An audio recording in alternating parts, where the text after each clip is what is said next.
Bismillahirrohmanirrohim. Assalamualaikum warahmatullahi wabarakatuh.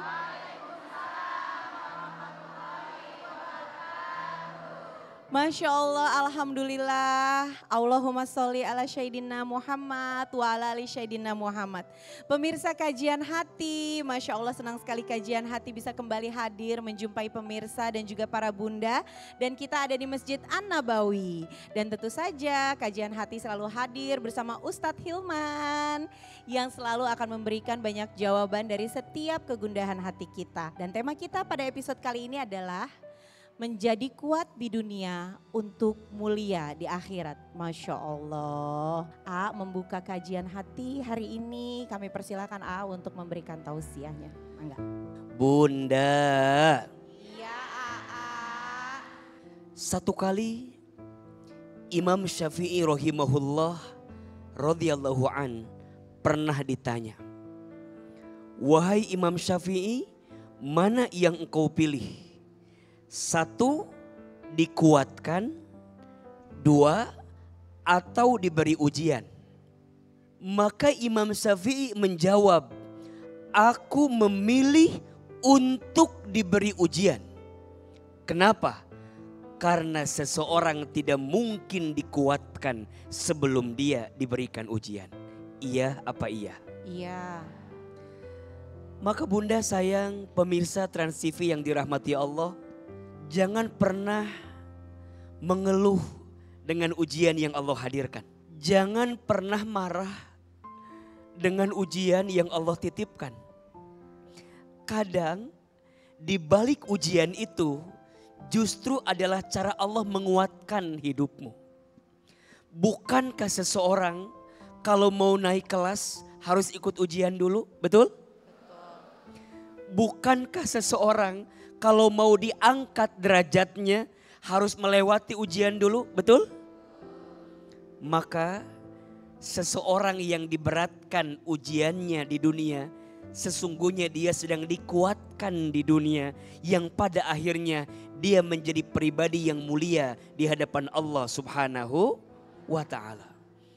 Ayo kita belajar dari perempuan-perempuan hebat yang ujiannya kuat di dunia tapi ternyata mulia di akhirat. Kata Nabi, ada 4 perempuan hebat yang ujiannya berat di dunia tapi mulia di akhirat. Ada berapa? Yang pertama kata Nabi namanya Khadijah binti Khuwailid. Istri pertamanya Nabi Muhammad SAW. Khadijah itu sosok yang kuat. Khadijah itu sosok yang hebat. Khadijah itu sosok yang paling menguatkan Nabi ketika Nabi pernah merasa lemah dalam hidupnya.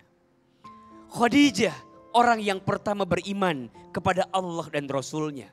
Khadijah orang yang mau berkorban apapun diberikan kepada Nabi Muhammad SAW. Maka jangan kaget ketika Khadijah wafat. Nabi sedih atau tidak?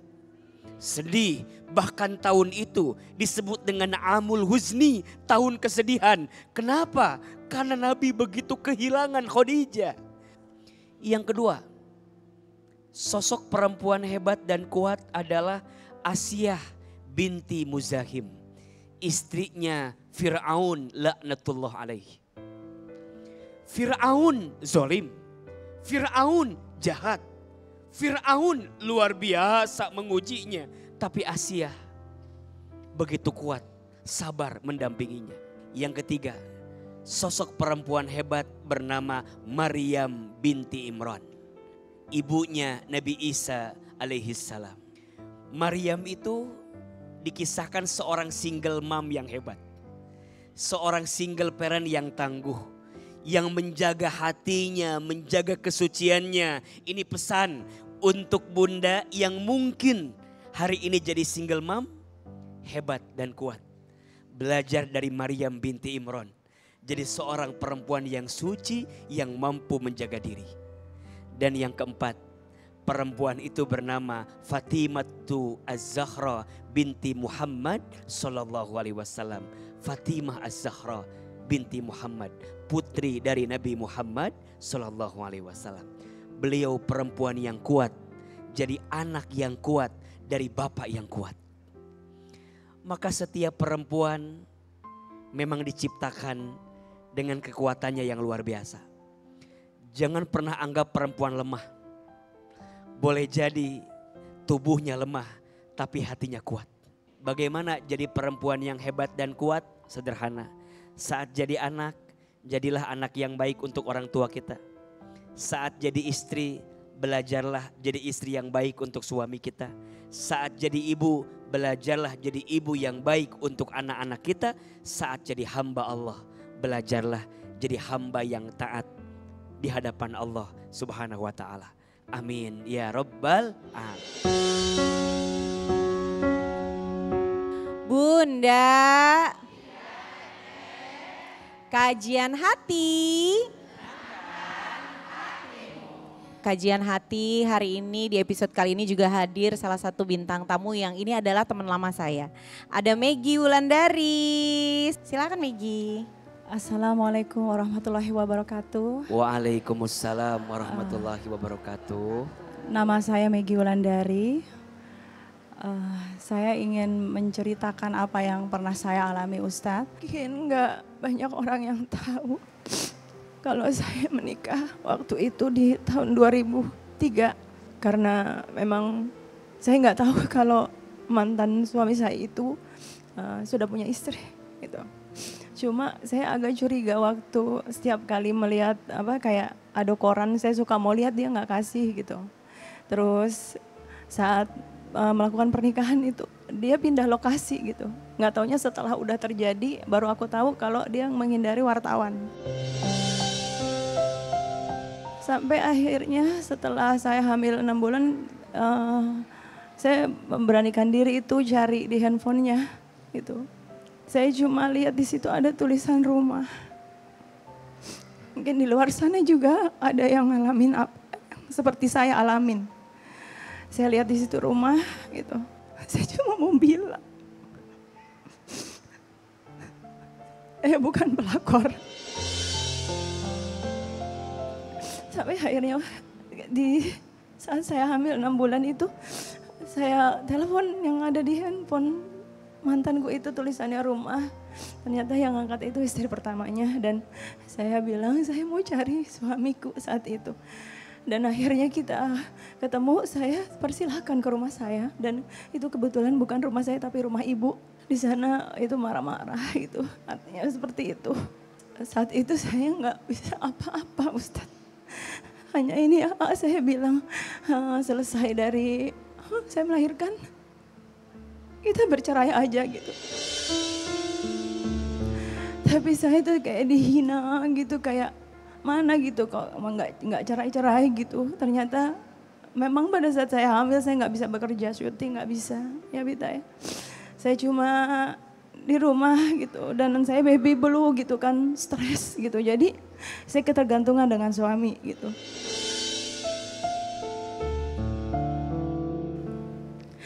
Sampai pernah kita bercerai gitu. Sampai akhirnya di 2015 kita menikah kembali, saya menikah dengan sosok laki-laki yang sama gitu. Karena saya berusaha untuk bisa memaafkan dan menerima. Dan dia juga bilang, oh nanti saya kembali sama kamu, saya akan ceraikan itu istri saya gitu. Tapi akhirnya saya kayak menuntut apa ya, kok saya kayak mau mengharap kehancuran rumah tangga lain gitu. Akhirnya saya udah sholat istiqoroh ya, saya nunggu 5 tahun lagi sampai akhirnya 17 tahun pernikahan kami, akhirnya saya memutuskan untuk bercerai. Saya berpikir Ustadz, saat itu anak perempuannya dari yang pertama ngomong ke saya, Mama, kebetulan anak-anaknya yang anak yang perempuan dari sana itu bilang ke saya, Mama, jangan datang ke sini. Padahal saya datang waktu itu ke rumah ibunya buat ngasih surat cerai yang saya minta tolong ditanda tangan supaya cepat selesai. Dia bilang sama saya, Mama jangan ke sini nanti Bunda marahin Mama. biarin kami hidup bahagia. Saya bilang justru saya kesini supaya kamu bisa bahagia nak. Saya rasa Ustaz, di dunia ini gak ada perempuan yang mau menyakiti hati perempuan lain. Saya udah akhirnya bercerai. Alhamdulillah Allah maha baik. Dengan proses perjodohan dari salah satu seorang sahabat, saya menemukan suami impian saya. Dan akhirnya saya ikut suami ke Makassar. Dan alhamdulillah suami yang sekarang menafkahi anak-anak saya dengan baik gitu loh. Dan justru mantan suami saya yang mungkin keberadaannya mungkin karena sakit dan atau sebab yang lainnya sehingga tidak bisa sepenuhnya menafkahi anak-anak saya gitu. Yang ingin saya tanyakan kepada ya, itu bagaimana dengan keabsahan pernikahan saya dengan mantan suami saya, karena kan pada saat menikah itu dia bilangnya kan bujangan gitu ya. Terus di mata Allah seperti apa, di mata agama itu seperti apa? Apakah pernikahan itu sah karena kami punya anak gitu. Terus pertanyaan yang kedua, sejauh apa gitu tanggung jawab seorang ya mantan suami ke anak-anak kandungnya, anak-anak yang sekarang sama saya walaupun ikut sama saya gitu. Walaupun suami saya yang sekarang mampu untuk menafkahi itu, apabila si ayah kandung ini lalai, apa aja itu dosanya gitu. Terus sebatas sejauh apa ayah sambung nih boleh menafkahi. Terima kasih ya. Wassalamualaikum warahmatullahi wabarakatuh. Mohon pencerahannya ya AA. Baik. Bunda. Kak Megi terima kasih sudah hadir di kajian hati dan beliau menyampaikan isi hati yang mungkin dipendam sekian tahun, sekian lama dan akhirnya bisa bertanya. Di awal sebelum Ahilman menjawab pertanyaannya, Ahilman ingin menguatkan Kak Megi bahwa yakinlah dan percayalah tidak ada satupun yang terjadi dalam hidup ini illa biiznillah kecuali atas izin Allah. Maka belajar untuk menyerahkan semua kepada Allah dan membersihkan semuanya yang sudah terjadi ini dengan memperbaiki hubungan dengan siapa? Allah. Mendekat kepada Allah, perbaiki hubungan sama Allah. Manusia mungkin melihatmu dengan kacamata yang berbeda, dengan penilaian yang berbeda. Cukuplah hanya Allah yang dijadikan tujuan dan tempat akhirnya. Kalau ngikutin manusia mah gak ada habisnya. Iya apa iya? Iya. Ngikutin komen netizen gak ada habisnya. Betul? Akan ada aja berita tentang kita. Makin kita dengerin makin capek. Makin kita tanggapin makin rame. Betul? Cukup. Kadang Allah memilih kita untuk sepi, menyendiri, jauh dari kerumunan. Agar apa? Agar Allah mengajarkan hati untuk menepi sendiri setelah kebisingan yang pernah terjadi. Sekarang Kak Megi dikasih kesempatan pindah ke Makassar. Alhamdulillah.